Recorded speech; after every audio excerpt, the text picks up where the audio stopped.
안녕하십니까. 오유환 목사입니다. 오늘 말씀을 통해서 종교 개혁만이 살 길이다 하는 것을 배울 수 있기를 기도합니다.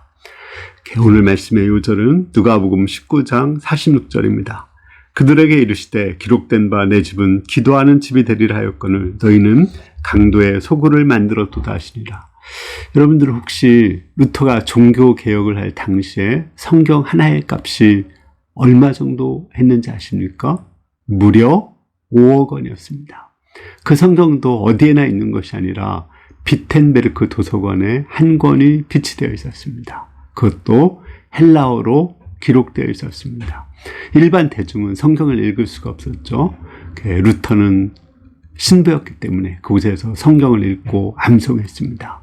그때 로마서 1장 17절 오직 의인은 믿음으로 말미암아 살리라 이 한 말씀이 임했고 그 말씀을 통해서 죄사함을 받고 거듭나게 되었습니다. 그런데 로마 교황청에서 그 당시에 테첼이라는 그 신부가 죄사함을 받으려면 돈을 내야 된다, 면죄부를 사야 된다 라고 주장해서 그 독일에서 많은 성도들의 돈을 끌고 갔습니다. 이에 대항해서 루터가 종교개혁을 일으켰습니다.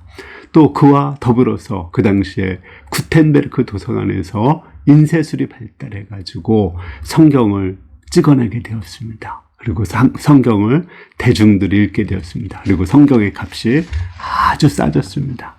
성경 하나의 값이 얼마인지 아십니까? 500만 원. 싼 것이 500만 원입니다. 지금은 우리가 5만 원이면 2권의 성경을 살 수가 있습니다. 이렇게 성경이 대중화되면서 종교개혁이 일어났습니다. 이러한 종교개혁은 사실은 그 뿌리는 예수님께 두고 있는 것입니다. 예수님도 그 종교개혁을 통해서 유대교에서 기독교를 만들게 되었습니다. 우리가 예수님의 그 종교개혁을 배워서 항상 살아있는 교회를 만들 수 있기를 기도합니다. 45, 46절을 보겠습니다. 성전에 들어가서 장사하는 자들을 내어 쫓으시며 저희에게 이르시되 기록된 바 내 집은 기도하는 집이 되리라 하였거늘 너희는 강도의 구려를 만들었도다 하시니라. 예수님은 많은 사람들의 환영을 받으면서 예루살렘에 들어가셨습니다. 예수님은 예루살렘에 들어가셔서 헤롯 궁전으로 가지 않았어요. 그 당시의 문제를 정치적인 문제나 경제적인 문제로 보지 않았습니다. 종교적인 문제, 신앙적인 문제로 보고 성전으로 갔습니다. 성전이 부패해 있었습니다. 성전에는 말씀을 가르치는 소리, 기도하는 소리, 찬양하는 소리가 가득해야 되는데 그곳에서 재물을 파는 소리, 양이나 소를 파는 소리가 나고 돈을 바꾸는 환전하는 소리들이 가득했습니다. 그때 예수님은 그곳에서 하나님의 말씀을 기억했습니다. 이사야서 말씀에 내 집은 만민의 기도하는 집이라는 말씀이 있습니다. 예레미야서에서 보면 하나님의 전을 강도의 구려를 만들었다는 말씀이 있습니다. 예수님은 그 말씀을 기억하고 그 하나님의 집을 강도의 구려에서 기도하는 집으로 만들고자 했습니다.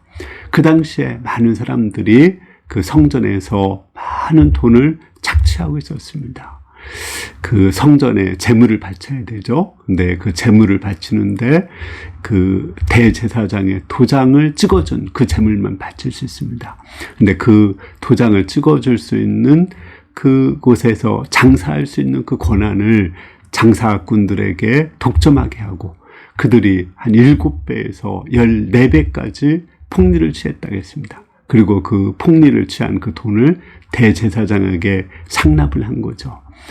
이렇게 해서 정말 죄사함을 받고 영혼의 구원을 받아야 되는데 그것이 돈을 버는 수단이 된 것입니다. 예수님은 그에 대해서 분노해가지고 돈을 엎어버리고 또 거기서 장사하는 자들의 짐승을 채찍을 만들어서 쫓아내었습니다. 예수님의 이러한 개혁을 통해서 유대교에서 분리되어서 기독교가 나오게 되었습니다. 물론 예수님은 종교 지도자들에 의해서 죽임을 당했지만 그 후에 사도들에 의해서 교회가 형성되고 성령이 그곳에 임하자 하나님의 주인 되는 교회를 만들 수가 있었습니다. 대제사장들은 성전의 주인이 자기라고 생각했습니다.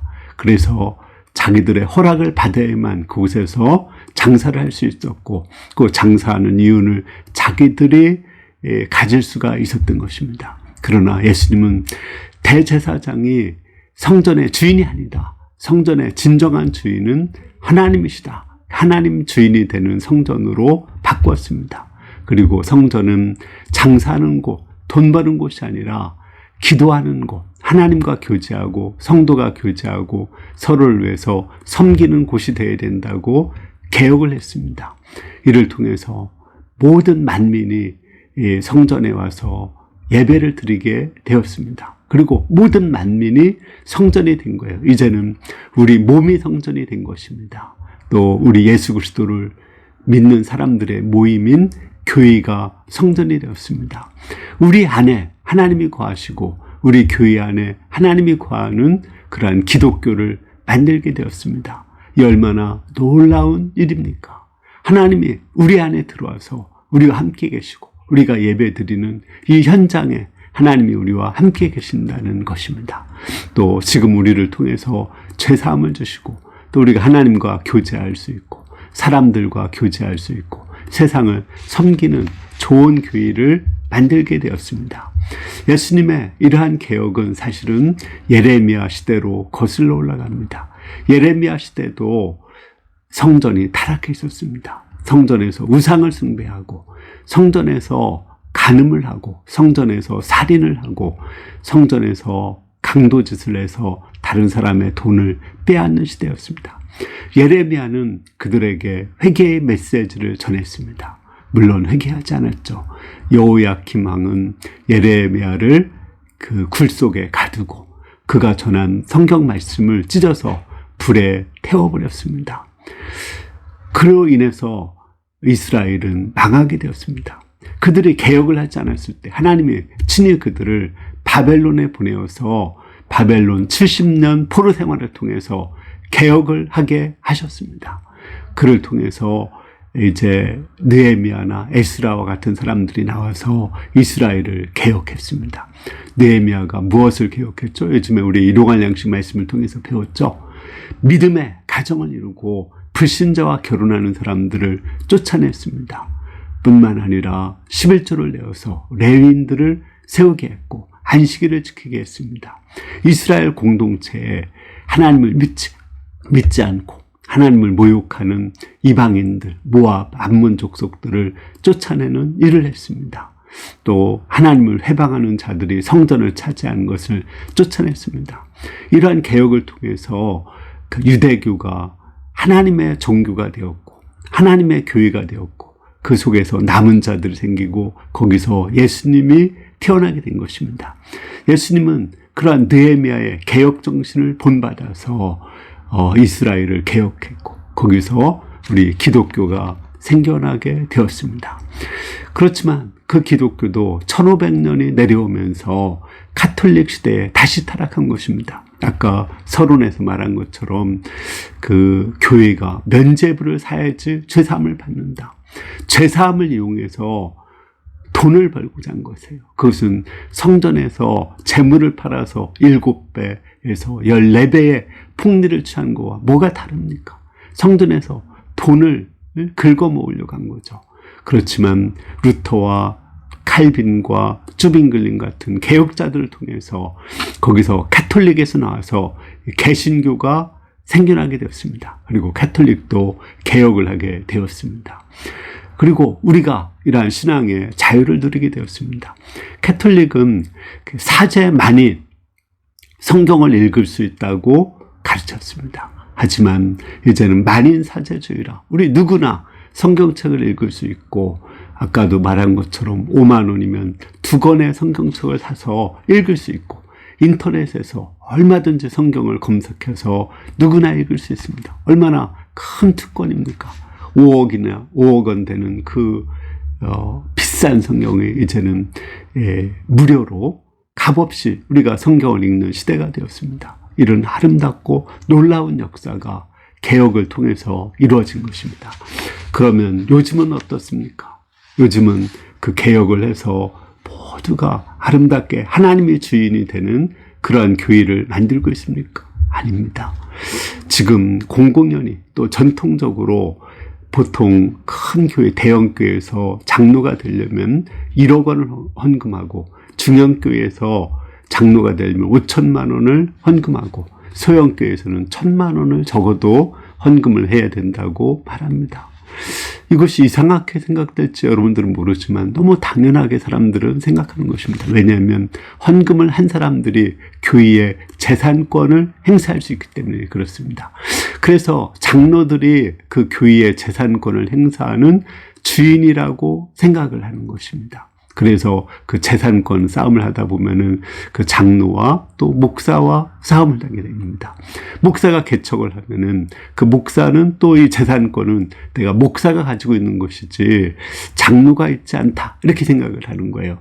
그래서 목사는 그 교회를 이렇게 내 재산이니까 내 아들에게 세습해서 줘야 된다고 그렇게 생각을 합니다. 또 이제 은퇴하고 나서도 응급비를 받아서 70% 월급의 70%를 죽을 때까지 응급비를 받아야 됩니다. 교회가 응급비를 줄 돈이 없잖아요. 그러면 후임 목회자가 그 전임 목회자의 응급비를 몇억 원을 가져가서 그 응급비를 이제 전임 목회자에게 주고 또 거기에서 그 목회를 하는 것입니다. 그렇기 때문에 목회자와 장로가 이 교회의 재산은 내 거다, 서로 이렇게 싸우는 것입니다. 교회가 장로 겁니까? 목사 겁니까? 아닙니다. 교회의 주인은 하나님이십니다. 우리는 하나님이 주인이 되는 교회, 우리는 모든 것에서 자유하고 내려놓고 오직 하나님만이 주인이 되고 하나님만이 재산권을 행사할 수 있는 그러한 교회를 만들어야 됩니다. 그것이 개혁인 것입니다. 그리고 우리는 그 모든 곳에서 손을 내려놓고 미련 없이, 아무리 헌신했을지라도 미련 없이 교회를 떠날 수가 있어야 됩니다.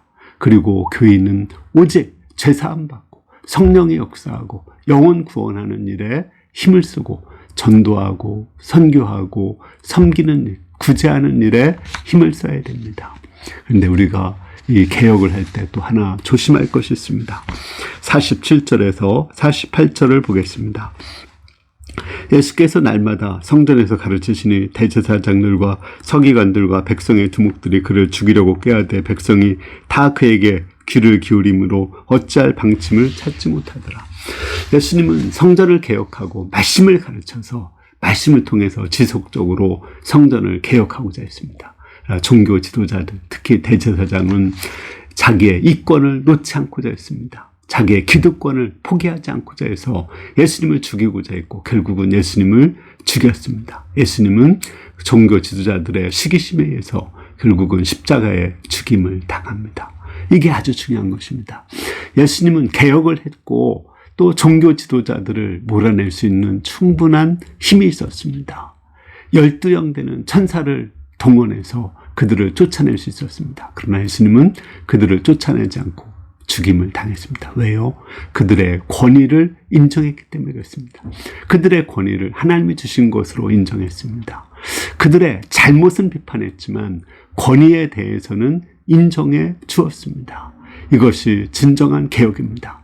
그때 예수님은 십자가에 죽어서 개혁이 실패한 것 같았지만 성령께서 역사하시고 사도들을 통해서 성도들을 통해서 그 교회의 개혁이 이루어져 내려왔습니다.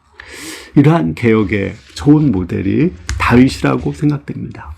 사울 시대도 타락했죠. 하나님 나라가, 사울은 하나님이 왕인데 자신이 왕이라고 생각하고 자기의 영광을 위해서, 자기의 권위를 위해서 싸웠습니다. 그것이 잘못되었다고 다윗 왕은 분명하게 이야기를 했습니다. 그렇지만 다윗은 사울 왕을 죽일 수 있는 2번의 기회가 있었지만 죽이지 않았습니다. 오히려 쫓겨다녔습니다. 그것이 잘한 것입니다. 그를 통해서 하나님이 사울 왕을 제거하고 다윗 왕을 세워주었습니다. 그를 통해서 개혁을 한 것입니다. 우리가 개혁을 할 때 조심해야 될 것이 무엇이냐면 우리 마음속에 교만입니다. 이 교만이 있다면 개혁은 실패하게 됩니다. 루터가 종교개혁을 할 당시에 농민혁명이 일어났습니다. 그들은 총과 칼을 들고 교황청에 있는 그 신부들, 교권을 가진 사람들을 죽이려고 했습니다. 루터는 그들의 편을 들지 않았습니다. 오히려 제후 편을 들었습니다. 결국은 그것으로 인해서 많은 농민들이 희생을 당했습니다.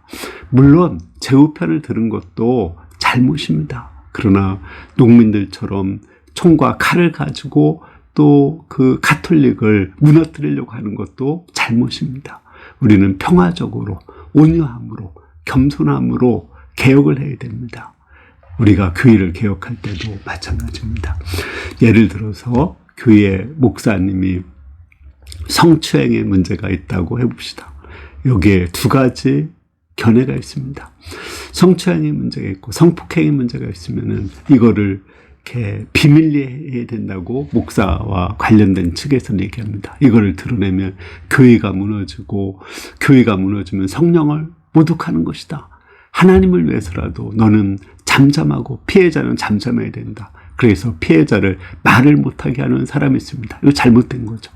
아니면 처음부터 그거를 모든 사람들에게 드러내고 목사를 비방해서 목사를 쫓아내는 것이 있습니다. 이것도 잘못하는 것입니다. 어떻게 해야 될까요?